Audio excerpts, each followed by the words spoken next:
আগরতলা নাকি smart city, তবে নেই স্মার্টনেসের ছাপ। যেখানে সেখানে গড়ে উঠছে বাজার, তৈরি হচ্ছে যানজট, ভোগান্তিতে সাধারণ মানুষ, নির্বিকার প্রশাসন। কেন্দ্র সরকারের প্রকল্প অনুযায়ী স্মার্ট সিটির শিরোপা পেয়েছে আগরতলা, তবে অনেক জায়গায় ফুটে উঠছে শহরের বেহাল ছবি। রাস্তার মোড়ে মোড়ে গজিয়ে উঠেছে ছোট ছোট বাজার। রাস্তার আশেপাশের এই বাজারগুলিতে ভিড়ের ফলে তৈরি হচ্ছে যানজট, ফলে নাজেহাল নগর জীবন। খালি জায়গাতে একটা বাজার করে দিলে পারবে ভালো, আমরা পক্ষে ভালো আর কি। এখানে যদি এখানে বাজার হলে এখানে জাম হইব, অনেক সময় অনেক দুর্ঘটনা হতে পারে। ওই পাশে যদি বাজার করলে এই দুর্ঘটনা থেকে আমরা পরিত্রাণ পাইবার। তবে দীর্ঘদিনের এই ভোগান্তির পরেও কোনো পদক্ষেপ নেই প্রশাসনের। বাজারগুলিকে অন্যত্র সরানোর কোনো উদ্যোগও দেখা যাচ্ছে না, যে কারণে স্মার্ট সিটিতে অব্যাহত মানুষের ভোগান্তি।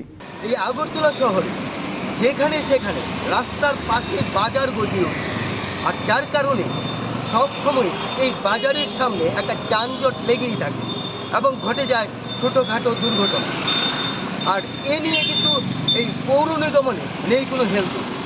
তাতে দিন দিন মানুষের ক্ষোভ বাড়ছে।